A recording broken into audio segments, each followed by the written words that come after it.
guys, welcome back to my YouTube channel. ඉතින් ඔන්න අද නම් ගේන්නේ day vlog එකක් නෙවෙයි. බැලුවම පේනවා ඇතිනේ. අද නම් ගේන්නේ කෑම රෙසිපි එකක්. හැබැයි ඉතින් මේක මගේ විදියට. අද මම හැස්ති වෙන්නේ ඇඹුල් තියල් එකක් හදන්න.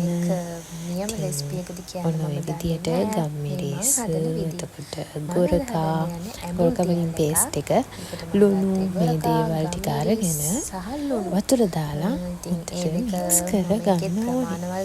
ඒක ඇත්තටම මම ක්වොන්ටිටි වලින් කියන්න යන්නේ නැහැ.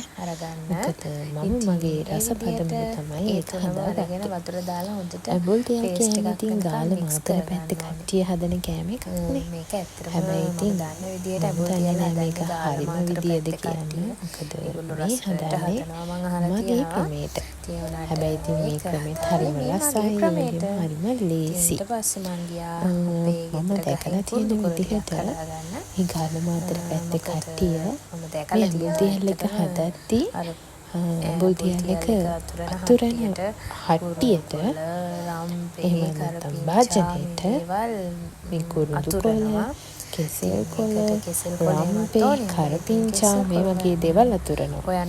ඉතින් අපේ ගෙදර කෙසෙල් කොළ, කුරුඳු, රම්පේ, කරපිංචා මේ හැමදේම තිබ්බා. මම යන්නේ කුරුඳු කොළ ටිකක් කඩලා ගත්තා. මොකද මේ වෙලාවට කෙසෙල් කොළ කඩන්න හරිම කම්මැලි. ඉතින් අපේ අම්මගේ කුරුඳු ගහේ කුරුඳු කොළ ටිකක් කඩාගත්ත හට්ටියට අතුරන්න. කරපිංචාත් කඩාගෙන රම්පේ නම් ගෙදර තිබ්බ කඩපුවා. ඉතින් මේ ඔක්කොම ටික රැස්ති කරගෙන මම හදන්නේ ඇඹුල් තියල් එක හදන්න.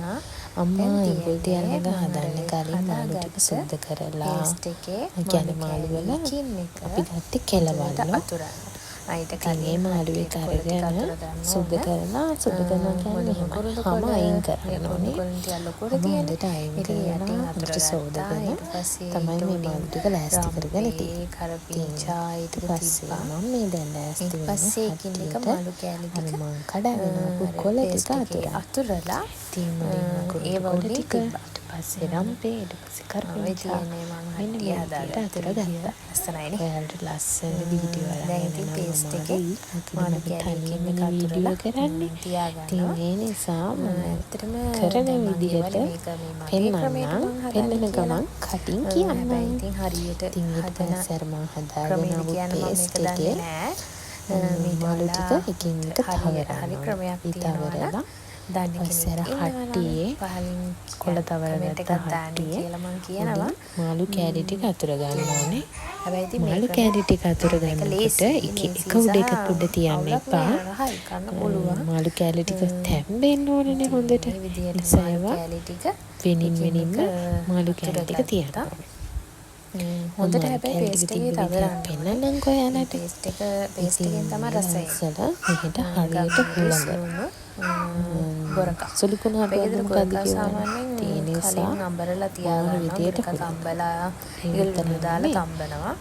තම්බලා අඹරලා ගොරකා පේස්ට් එක හදලා තියාගන්නේ සක්විත රැකී තමයි අරගෙන මම සම්මැස්සුත් හොඳට වැඩි ගත්තේ. මොකද ගොරකා පේස්ට් එක තමයි ගන්නේ තමයි මේ තියලා හදන්න කුස්සියට අරගෙන මේ වැඩේ කරන්න පටන් ගත්තේ. ඒ විදියට මාළු කෑලි ඔක්කොම කතාව ටියට එකින් එක අතුර ගොරකා පේස්ට් එකේ ඒ අතුර ගන්නකොට හොඳට මාළු කෑලි වල තැවරෙන්න. එතකොට තමයි රස තියන්න එපා. මාළු කෑලි ටික පේස්ට් එකේ තවරලා හොඳට මේ විදියට ඇති අතුර ගත්තා. ඊට පස්සේ එතකොට තමයි මේ ටික අර කෑලි වලට උඩින් ආපහු තැම්බෙන්න ගෙනාවු කුරුඳු කොළ, රම්පේ කොළ, කරපිංචා ටික ආපහු උඩින් අතුර ගන්න. මාළු කෑලි ටික විතරයි තියන්නේ. මාළු කෑලි ටික තියලා ආරම්භ තියලකට වෙනම රසක් එනවා.